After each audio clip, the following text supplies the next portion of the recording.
Hello. Today I have with me Elise Nicole Kirkpatrick. Elise is an internationally praised feminine authenticity and embodiment mentor who is wildly passionate about supporting women in reclaiming and restoring their relationship with their magnetism. She is a certified yoga instructor, sound healing practitioner, meditation and mindset coach, neurolinguistic programming practitioner, birth worker, studying herbalist, and so much more. She's devoted to illuminating the path so women can embody a radical renaissance of their true feminine essence and live their most alive, pleasure-filled, pleasureful, and abundant life. Elise, welcome, and thank you so much for joining me. Thank you for having me. I'm happy to be here. I am excited to talk to you because not only are you going to share your birth stories, you are also going to share how you help women get into the emotional mindset of a healthy birth. And I love that because that's my goal in life as well. And I just want to talk to people that are doing that. And I want us to all get in alignment and have everybody have a happy and healthy and emotionally wonderful birth. So important. Absolutely. And yeah, I'll share shortly here, but I definitely felt in my own life the difference between not feeling safe in my system and not feeling emotionally grounded and having that sense of security in myself versus having that and what a difference it made in my births. So, Yeah. So tell me, how old are your kids? okay, so my daughter just turned 12 this past week, and my son will be 10 in June. And then where were your births? So both of my children were born in San Diego, California. My daughter was born at a birth center, and then we decided to do a home birth for my son. Amazing. All right. Well, I want to hear how that birth center birth went and then how the contrast was with the home birth because I've done two hospital births that were drastically different, but I've never experienced a home birth or a birth center birth. Yeah, so oh gosh, the story. Well, first of all, both of my children were surprises. And so when I found out that I was expecting my daughter, I had already been a yoga instructor. I had already been into meditation and mindset, and I thought I had it all figured out. And at the time, my partner was active duty military. And when I was about 3 months pregnant, he got orders to Cuba. And anything to know about Cuba is that the service out there at the time was really hard. So I actually only spoke to him about once a week during my pregnancy.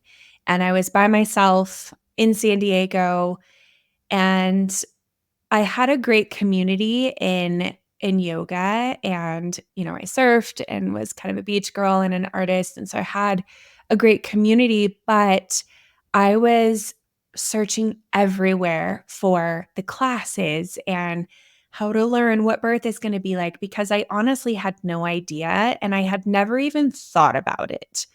It was like not even in my peripheral to think, oh, one day I'm going to have, labor and birth in my world. And so I looked up hypnobirthing. I started going to a hypnobirthing class by myself, which was really interesting because I was the only one that was there solo. And I really grasped what needed to happen to just move through labor and birth as it is. Pre-labor, active labor, transition, actual birth, postpartum. Like we talk about all of that and in my mind it was just so structural at the time.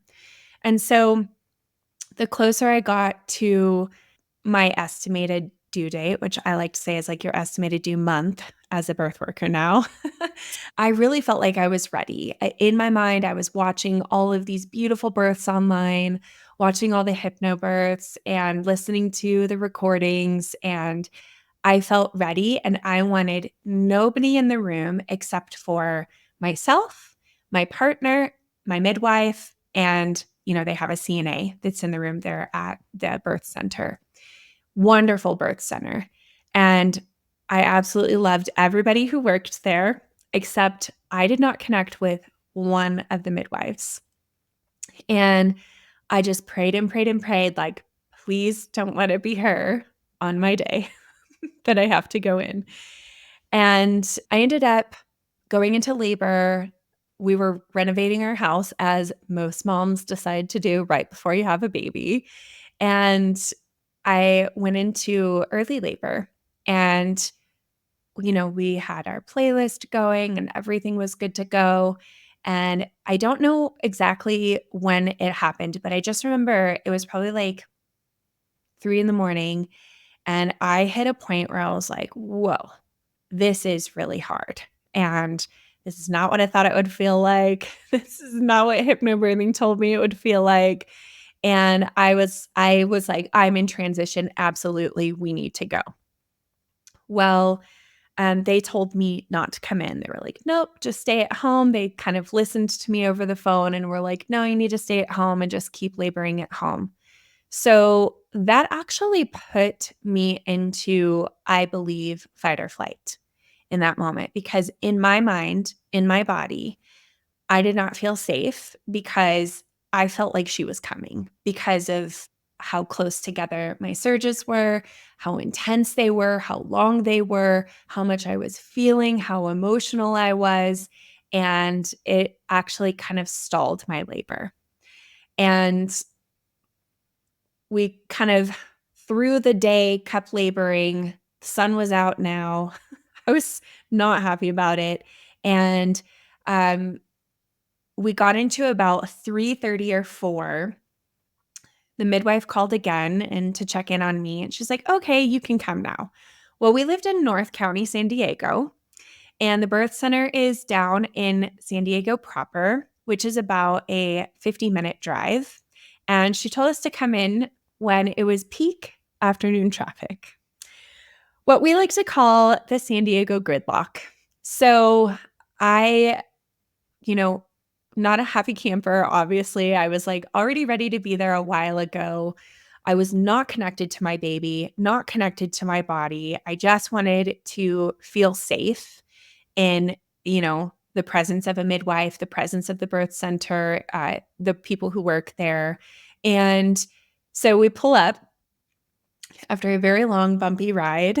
And, my partner at the time was like worried about our brand new car. And so he was like covering the back seat with trash bags. Like, it was very interesting. So we pull up, and lo and behold, the midwife who walks out has just come on to shift. And it is, oh, wow, this is making me emotional. It is the one I do not want. Right. And I just remember in that moment being like, I'm not getting out of the car. I can't go in. I won't go in. I don't want her touching me. I don't want her. I want someone else, because I didn't feel safe with her. And the interesting thing was, it wasn't that I didn't feel safe with her because of who she was. It was because I didn't know her. And, in hindsight, looking back, and I'll share with you when I talk about my son's birth here in a moment, but in hindsight, looking back, it was just because I hadn't created safety in a relationship with her to feel like I could trust her with the biggest thing that's ever happened in my entire life. So we went in, and I don't know, everything happened so fast. I wanted a water birth. I got in the tub. Nothing was happening in the tub. My body stalled again because the combination of driving, and it's pure daylight, and traffic, and then finding out that it was this midwife I didn't really know and didn't feel safe with. And then we got put in the room that I didn't want. And my point here is that all of these external factors were deciding how I felt in my birth for me. And my body just kind of closed up. Nothing was happening in the tub. My water eventually did release in the tub, but I wasn't progressing. And they were like, you have to get out of the tub. I was like, you're telling me everything I don't want. When I ended up getting out of the tub, getting on the bed, laboring on my back, which was not how I wanted to labor either. And I had hands inside of me, pushing down on my cervix because I had a cervical lip. And I'm someone who previously was in the United States Coast Guard, and I had someone yelling at me, which felt like I was in boot camp again, to push, push, push. And even though they were trying to help me and I think they were trying to encourage me, I was like, why is it so loud? It's daylight. It's bright. I'm on the bed. I'm on my back. Like everything was not how I wanted it to be. And eventually I gave birth. And, in that moment, everything goes away. You just fall in love with your baby, and all of the stuff that went wrong is all of a sudden right in the world. And it was very intense. But I will say that as a birth worker, looking back now and working with the women that I work with now, I can see all of the things that I did that I put my own armor on. And I tried to control everything, and I tried to make anything wrong that wasn't previously right in my head. And so my postpartum was really hard with her. I definitely had postpartum depression. I had no connection to my partner and mastitis multiple times. I mean, it was difficult. My healing journey was really difficult with her. And again, it was just mindset. And so when I became pregnant with my son, I immediately, the moment I knew I was pregnant, which was before I even took the test, I was like, I'm reclaiming my birth. I am reclaiming my connection to being a birthing woman and being a woman in general. I am reclaiming my femininity through this. I am taking back what birth means to me. So I ended up not going to any classes, but rather just relaxing into what I know to be true about being a woman and primal and how women all over the planet give birth all the time. And I gathered 4 women who were my friends and who were mothers. I had 2 of them were close friends of mine. One was actually one of the women that I met in that original hypnobirthing class who became a lifelong friend. Another was a close friend of mine, my mom, and my partner's niece. And I had a photographer who was a birth photographer. I chose my midwife. We were like, we're doing this at home. And I was like, I am making this like a women's circle, sacred gathering where I feel so supported and so connected. I ended up kind of hosting and having my mom help co-host a blessing way for myself and just a blessing way for labor and birth. And I turned everything into sacred effort. I was like, everything is going to be intentional. Everything is going to be sacred. I'm doing this in my own home. And everything was different about how I felt. I really did a lot of work to reclaim and help create safety in my body and in my mind about what went wrong the first time and how I could switch that into, okay, this is a learning place for me to make this into something that's powerful for this next time. And I did the work to shift my mindset. And everything that I meditated on was self-guided, self-led. I wasn't listening to any affirmations. I was like, I'm just going to fully trust my body and my baby this time. I'm going to just dichotomy here, but like close everybody out and only pull in the close people to me so that I can intuitively give birth, intuitively labor, intuitively feel into what my body and my baby need. And my midwife was excellent. She was like, great. So we'll basically do unassisted unless you want me to check you or be here. And she's like, I'm going to be at your home, but no checks. There will be nothing internal. And you tell me what you need in that moment, whatever it is. So I still went over because I went over about 10 days with my first, which also added stress because then they're like, well, if you go over this many days, then you have to go to the hospital. And I was terrified of that. And so the closer I got to actually giving birth, I was just like, it's okay. This is his timing. It's whatever.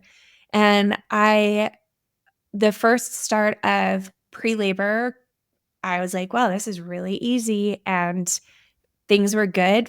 30 minutes. I was like, okay, it's going to be a long haul. I prepared myself. I called my girlfriends over, and it ended up just progressing really quickly.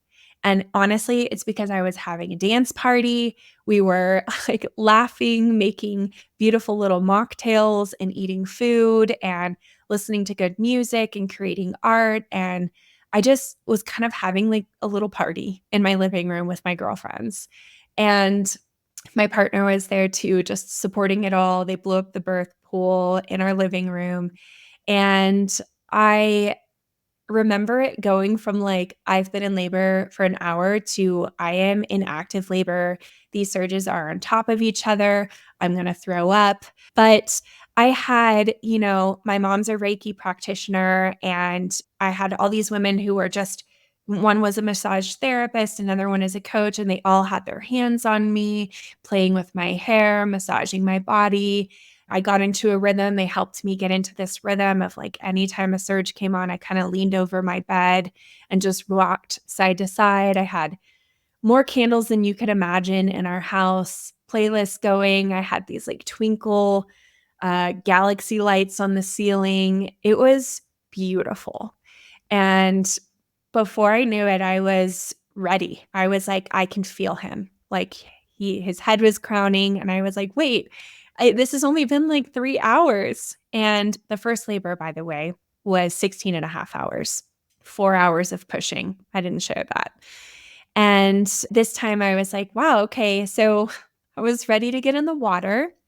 And I went downstairs to go get in the birth pool, and our birth pool had popped in our living room, and our living room was flooded.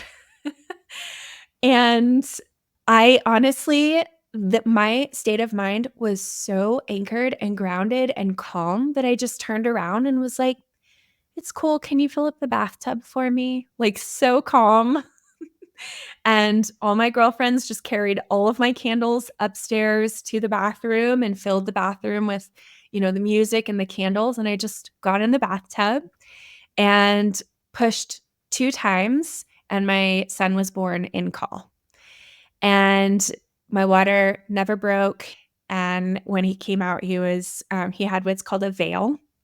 So the call basically separated on the way out, bringing him up to my chest. It was the most peaceful, calm, beautiful, sacred, intentional birth. And I fully believe that I went from putting myself, because of a lack of safety in myself and a lack of that mindset the first time, from kind of a traumatic experience, I would say it was traumatic, into an absolutely blissful, beautiful, intentional, sacred birth. So I hope that I explained those well.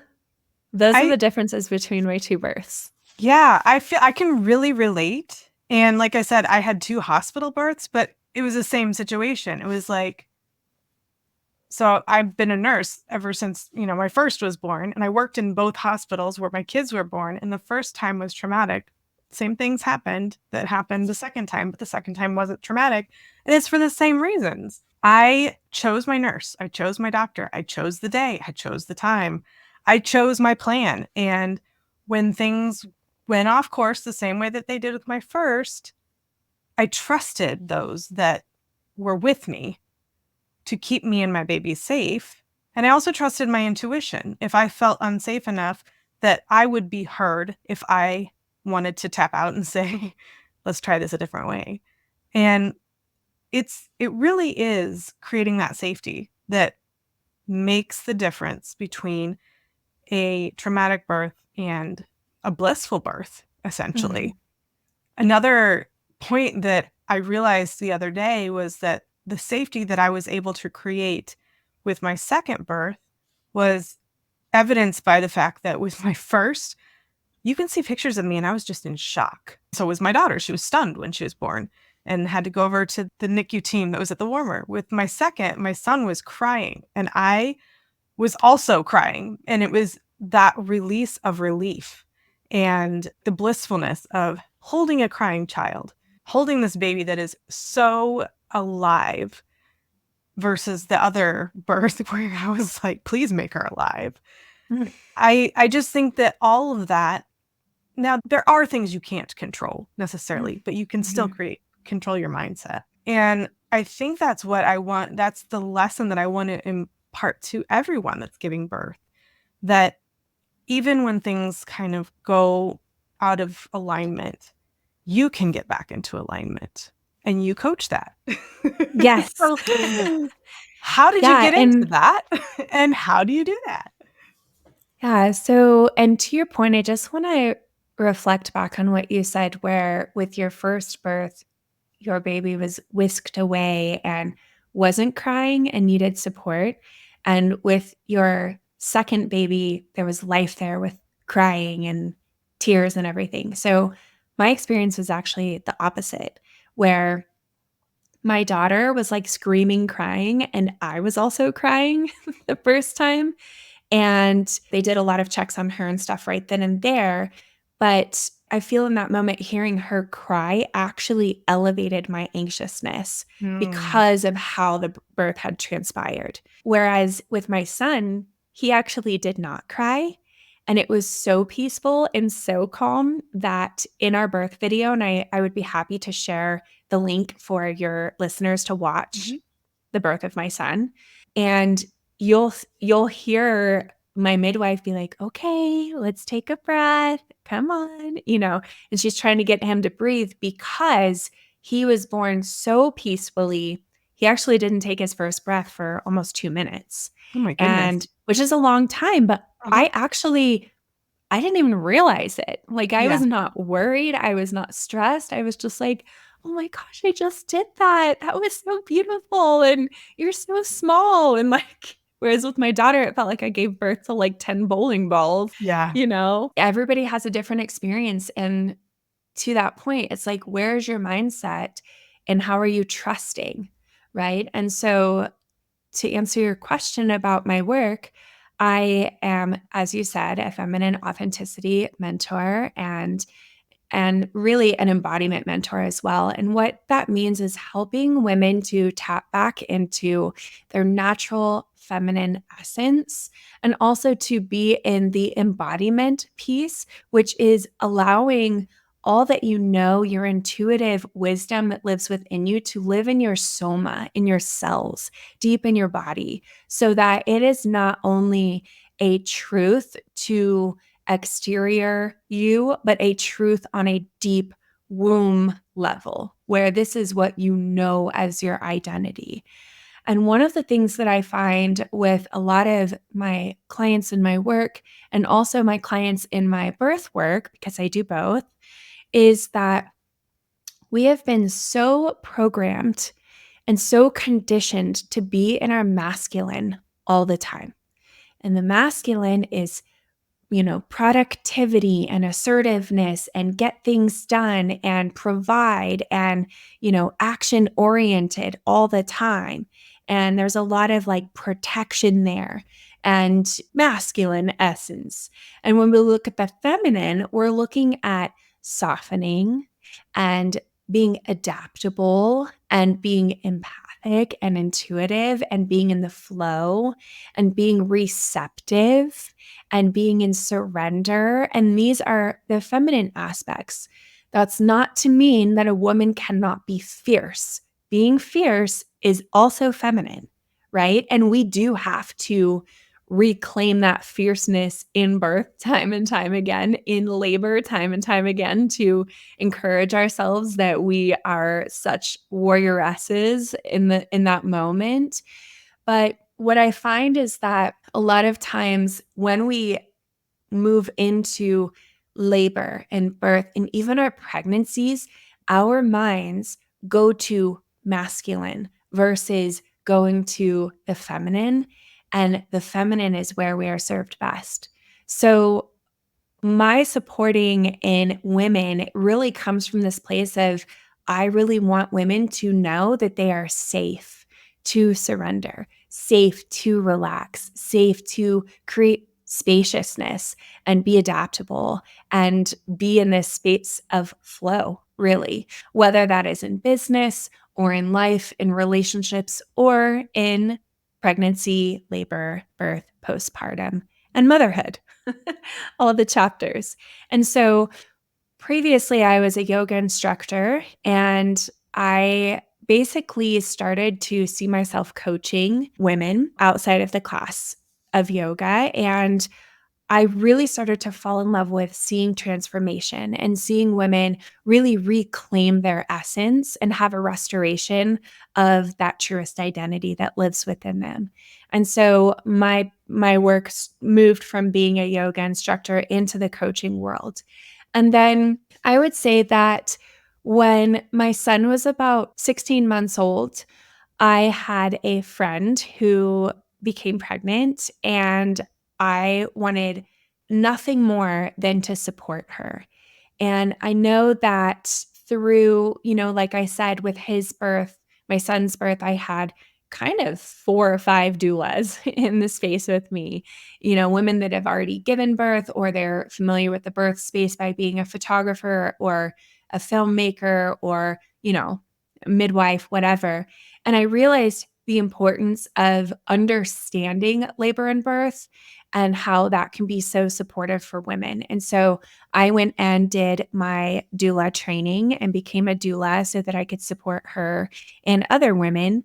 And I just found that with my background of yoga and meditation, with my background of being a mentor and coach for women, specifically in feminine embodiment and authenticity, it just worked together so beautifully to be able to help women. And while I am, a labor doula and I help women while they are actually in labor, physically, emotionally, mentally, spiritually, one of the things that I think is so valuable with my clients is the fact that we work together before we even get close to labor and birth to help her mindset be her desires and an embodiment of what she wants and needs instead of outsourcing what she thinks should happen or what her partner wants or what her family wants or what she should be doing to check things off the list of what's supposed to happen. Yeah, I couldn't agree more. And even coming from the space where, like, I'm a labor nurse, right? But even within a medical diagnosis, there's still that space for where does this fall in your alignment with the process? And also, if there are things taken off the table and there are things that are left on the table, where do you feel aligned in that process rather than catastrophizing the whole scenario and suddenly thinking that we are completely out of control? Because that's not true. And when our mind tells us and we choose to believe that we're out of control, then we will be. But if we choose to believe that we still have aspects of control and that we're making the best empowered decision with the tools that we have, it's the same scenario, but a very, very different feeling scenario. And I just think it's so important for, like you said, women to reclaim their birth, regardless of the circumstances. And remember that we do have that option no matter what the circumstances are. Are you a doula specifically for home births and birth centers, or do you do, I guess, I'll support a woman wherever she wants to birth, wherever she wants to. I've done home births. I have some wild stories living here in Colorado about getting to the top of a mountain in a blizzard for home births. And yeah, I actually live right behind our, the most coveted birth center inside of a hospital here in Colorado. I mean, I could probably throw a baseball and hit the hospital. It's that close.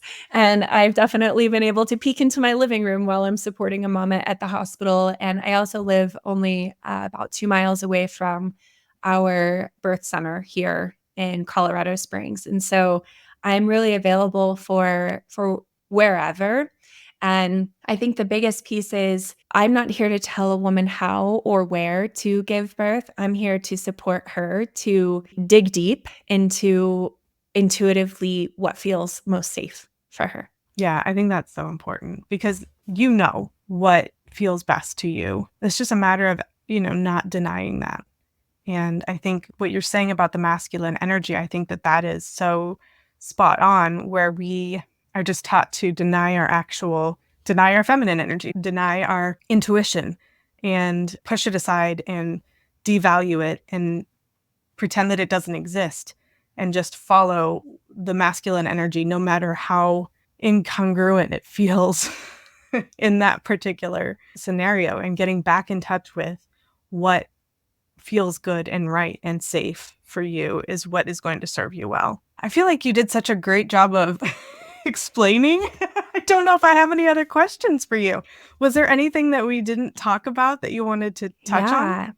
I would love to share kind of some of the things that I give to my doula clients, my mamas, and also just clients who are women in general, whether you are thinking about pregnancy, maybe, I have clients and friends really who are preparing now for being a mom, even though they're not in partnership and they have no idea when they're going to become a mother. And then I have other clients who are well into their pregnancy that we dig into some of the things which are in one of my signature best-selling offers, which is a workshop called Embody Your Desires. And these are things that I like to encourage women to look at so that they can prepare themselves to create safety in their bodies, in their mind, in their heart, and kind of in their community as well. And so within Embody Your Desires, the first thing we look at is your fives. And this is what I like to call your fives.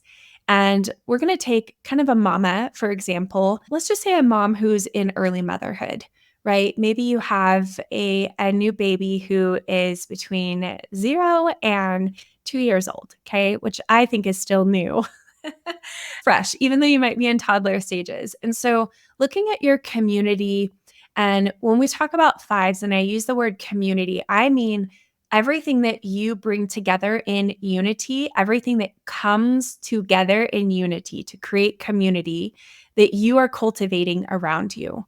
And so when we look at our fives, it's looking at who are the 5 people you're surrounding yourself with?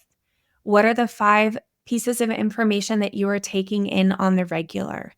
What are the 5 things that you're nourishing yourself with? What are the 5 things that you are doing as a hobby, right? What are the 5 topics of conversation that typically come up for you? And are those in alignment with who you desire to be as a woman and as a mother?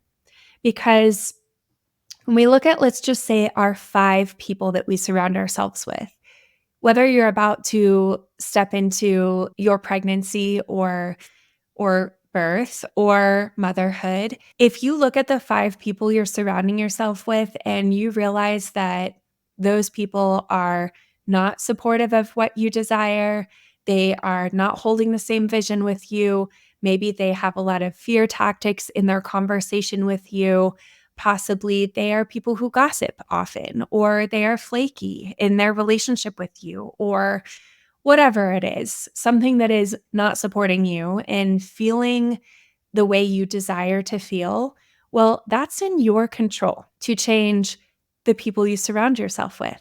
And maybe seek out people who inspire you, people who love you unconditionally, people who are motivating and encouraging you to follow the path that you desire to follow in your mothering journey, in your relationship, in your pregnancy, in your birth. Another piece of the fives is the information that you're taking in. I know that it's really easy for, in this day and age where everybody's on social media, to fill our minds with all sorts of things. And nowadays, which is different than when I was pregnant or a new mom, is looking at really the social media algorithm, which shows you what it thinks you want to see.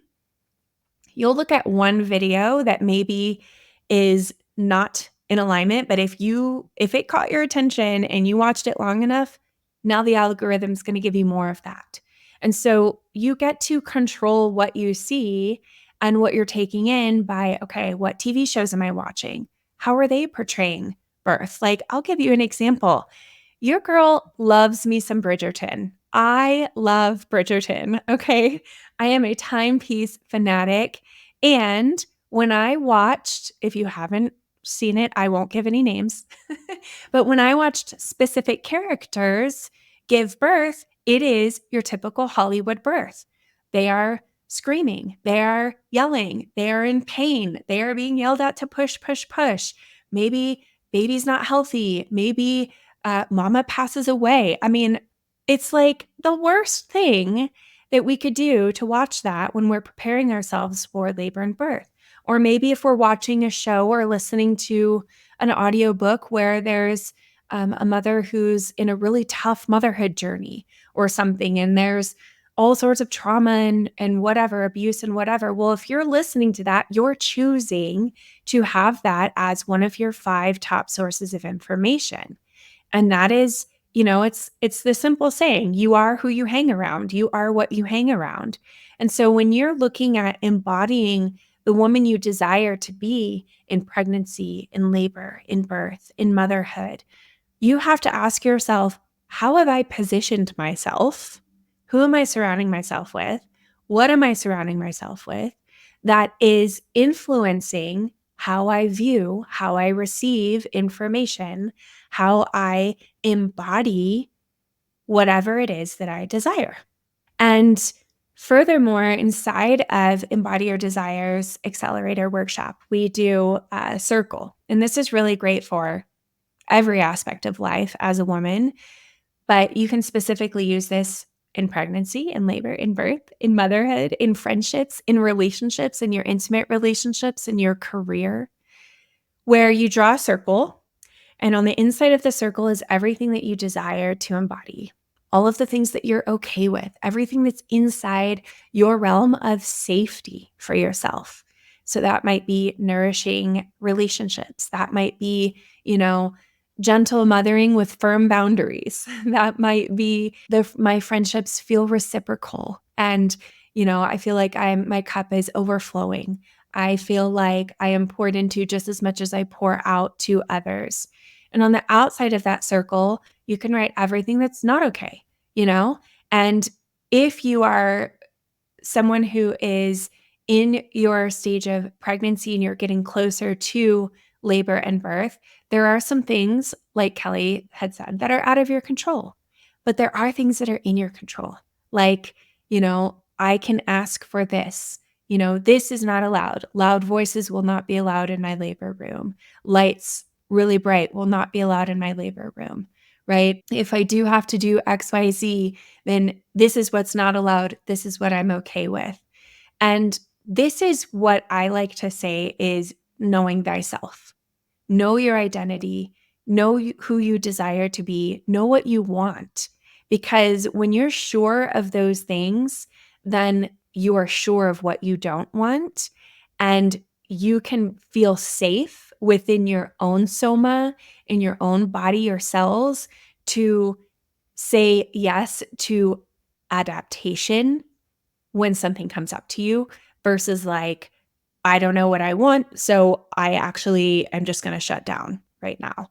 So, oh my gosh, there's so much that I could say about this, but I think that if there was something that I could help the listeners walk away with and understand kind of how to start to tune into what you desire and what you want, it's really shutting off all of that the seeking of external validity or the seeking of external worth or, enoughness or being right or not being wrong, and know yourself so fully that you're sourcing your worth, your enoughness, your ability, your capability to do whatever it is that you desire from within, so that you're creating safety from within, no matter what your journey is.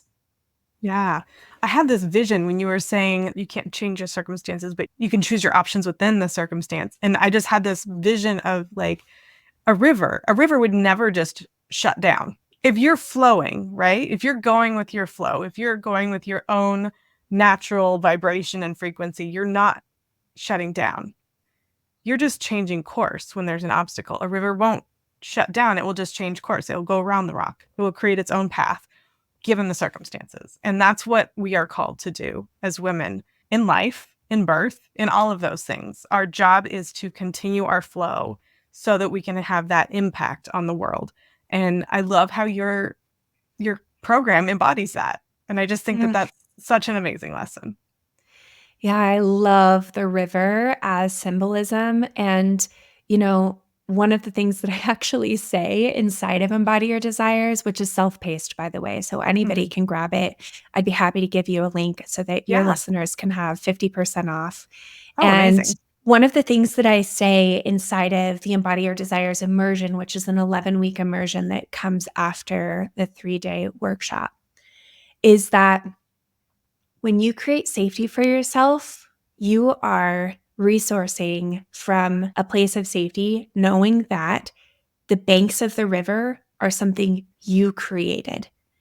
So you have no fear of going to the edge or spilling over the edge or which way it turns or forms or flows or what canyons you create from your water or what the water feels like or looks like or any of that, because the safety you create is something that you can see, you can grasp, you're aware of, you've created relationship with, you've cultivated, and nobody can change the banks of the river if you become the banks of your own river. That's amazing. I love that. It's essentially boundaries, but just in a different image. Yeah. Yeah. And the thing that's really beautiful is that when we create that safety, that's where our worth comes from. And a lot of times that what I see at least is that women, when they are approaching labor and birth, is that their sense of worth is sourced from what everyone else thinks that they should be doing, or what stories they've heard, or, what they've seen, or what they think to be true. And when we are sourcing our worth from outside of us oh, I have to do this class, or I have to appease my partner, or I have to do what the doctor says, or any of that, we are looking for validity, looking for worth in them saying, yes, what you're doing means you're good enough, or you're going to do good, or yeah, you already know this. So I have this meditation. It's called the Worthy Woman Visualization Meditation. It's so beautiful. It takes you back from here and now, wherever you are in your life, all the way back to your infancy and you actually being in the womb and your moment of conception. And you get to remember how worthy you are and how perfectly you are made and how your body is so intelligent and how you actually know how to do whatever it is that you need to do. And you get to source that worthiness from within you. And that is where your courage and the know-how, the wisdom that is innate and ancestral in your blood, in your bones, in your body comes from. It doesn't come from outside of you and who told you what birth should look like, feel like, be like. It comes from your knowing of how worthy you are and how capable you are to believe in yourself and to trust yourself. Yeah, I think that's amazing because I think we all need that, because I just feel like, our culture just takes us away from looking within. We're all seeking that external validation. And while to some extent, not necessarily the validation, but like the working with others, that's important. And also working with others in a way that aligns with yourself and continuing your flow as that river. Because I'm just thinking of like back to that scenario where your doctor says, you have this and this and this. So what I normally see is the perspective of taking options off the table. And I think I didn't say this before, but the taking options off the table. But we're not focused on the options that are still there and the control that we still have and the release of control that happens and the powerlessness that happens when we feel like someone's telling us that this is the only thing we can do. And what I want women to hear out there is to focus on what you still have, the power that you still have, the intuition that you still have, and the choices that you still have, and find your flow within those parameters and keep moving forward. You'll get back on stream. Even if your labor goes a little bit off course, you will get back on stream. I know that for me, working with mamas who are just unsure, I'm like, let's just cover everything. Let's create best case scenario and if this happens case scenario, Mm-hmm. and in all situations. So if there's a mama who's like, I'm home birthing, I'm not leaving my home, I am not open to the hospital, there's no way, no how. I'm like, okay, beautiful. We're going to hold that vision for you. Now look at what it would look like if you did end up in a hospital for whatever Yeah. reason to keep you and baby safe. Let's create what your desire, what your vision would look like for that, and create a space of safety in that and almost like a sense of excitement if that does happen. Mm-hmm. Okay, how do we get to create a home birth in the hospital, right? Mm-hmm. You wouldn't believe. I mean, you probably would because you see this, Because I'm I do. sure. Yeah. But you wouldn't believe how many mamas I have helped them turn their hospital room into an absolutely sacred, beautiful, Mm-hmm. intentional space so that they feel like they're no longer all of a sudden in the hospital. And it is my job as a doula to make best friends with my labor and delivery Yep. nurses. You know, like we are your team. And Mm-hmm. that's what I like to tell women is that, if we do end up, what's the best case scenario? Best case Mm-hmm. scenario is your doula, me, your birth team, your whoever is there with you, and your labor and delivery nurses are all on board. So, Yeah. how do we make that happen? And let's say that you do decide to have cesarean, right? Let's say that you scheduled that. You're not giving anything up if we create a vision for what your desires are. Mm-hmm. Because, my girlfriend, my very close friend, she had twins and had a C section for them and was listening to Jack Johnson and Mm-hmm. had like the cutest thing on and battery operated candles going and Mm-hmm. quiet voices and still had skin to skin. And it's like, if you have a mama who is so focused on, I only will do it this way, and I am not open to looking at these other options, well, if you haven't created a vision for how that could be still a really beautiful experience for you, then of course you're not creating safety for yourself in that Yeah. situation, Yeah. right? Yeah. It Yeah. feels like control, but it's not. It feels like if you say, Mhm. I'm not going to do that, you feel like you're in control. But truthfully, you're giving up your power in that scenario. Yeah. And, all of this really transfers to life in all of our situations. Like, Mm-hmm. no matter what you go through. I mean, I now have a partner in my life who we call him bonus dad. And the kids love him. And I know that for a long time, I went through life just being angry about Mm-hmm. not having my family unit anymore and Mm-hmm. always focusing on what wasn't working versus, okay, when I shifted things, I was like, okay, how can I be an energetic match and be the woman who is embodying her desire for bringing a partner in? Because what we Mm-hmm. focus on expands, Right. right? And so it's like same thing with birth, same thing with mothering. What you focus on expands, what you focus on grows in energy. So when I started focusing on being a woman who loves having a partner in her life who is a bonus dad to my children and who shows up fully just like any father would, like they were his own, guess what I magnetized into my life, right?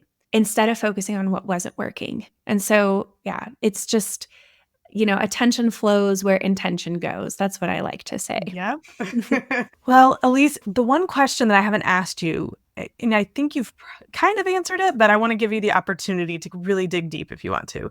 If you could go back, and I ask everybody this, if you could go back and speak to yourself at any point in your journey, in your motherhood journey, what point would you go to and what would you say to yourself? That is a powerful question. So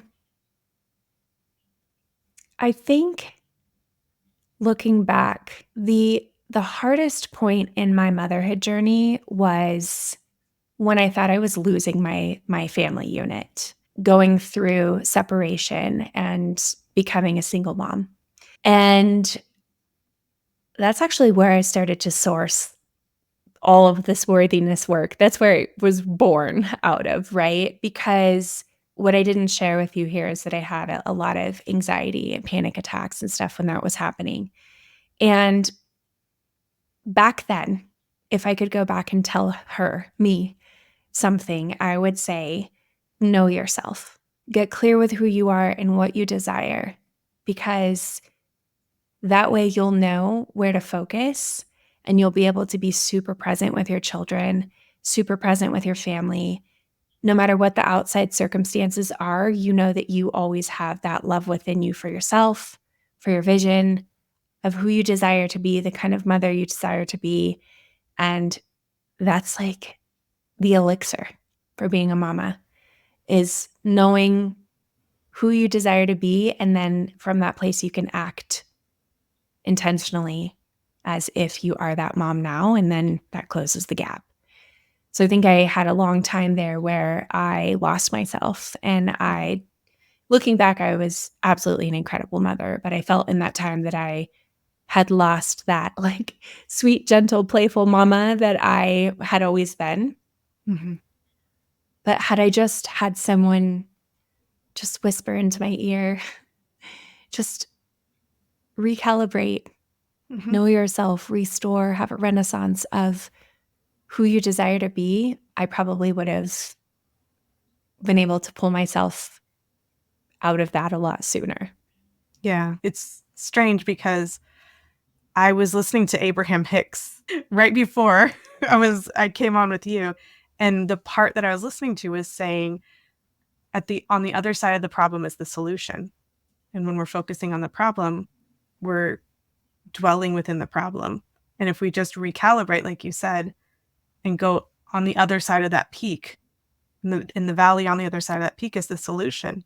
So if we recalibrate and we go on that journey, then there we are, and it's not as far as we think.